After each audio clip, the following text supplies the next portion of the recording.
अस्सलाम वालेकुम दोस्तों, आज मैं आपको 3 सॉकेट, एक होल्डर जिसमें बल्ब लगाया जाता है और 2 बटन लगाने का तरीका बताऊंगा। ये प्लेट तैयार हो चुकी है जिसमें 2 बटन, 3 सॉकेट और एक होल्डर है। ये होल्डर और ये सॉकेट 3 हैं और ये 2 बटन हैं। ये बटन बल्ब के साथ चलेगा और ये बटन 3 सॉकेट के साथ चलेगा।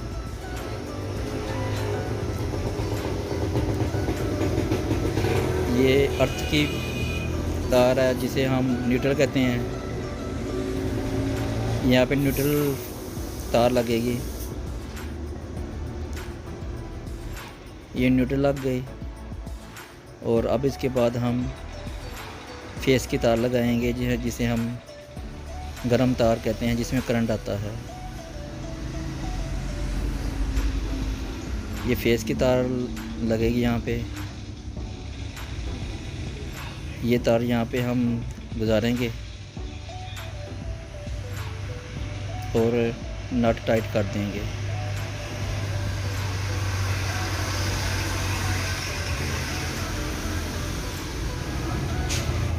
ये काट देंगे और ये न्यूट्रल तार है और ये फेस की तार है।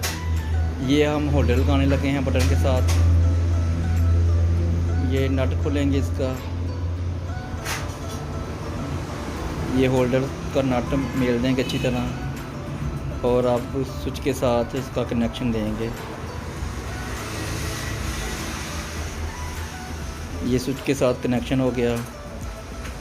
अब इस स्विच का कनेक्शन होल्डर के साथ होगा। ये स्विच का कनेक्शन होल्डर के साथ हो गया, स्विच का होल्डर के साथ। और ये 3 सॉकेट हैं। ये आप 3 सॉकेट लगाएंगे स्विच के साथ। एक स्विच होगा और 3 सॉकेट होंगे। अच्छी तरह बोल्ट खोलने के बाद फिर तार गुजारेंगे। इस तार को अच्छी तरह गुजारने के बाद, लगाने के बाद नट को अच्छी तरह टाइट कर देंगे। अब ये तार उतार देंगे और ये होल्डर और स्विच और ये स्विच और 3 बटन, ये होल्डर और स्विच और ये स्विच और 3 बटन। अब इसको हम टेस्ट करते हैं, चलाने लगे हैं। ये होल्डर का बटन आ गया और अब स्विच टेस्ट करने लगे हैं। अब हमारा बोर्ड बिल्कुल तैयार है और ये एक्टिव हो चुका है।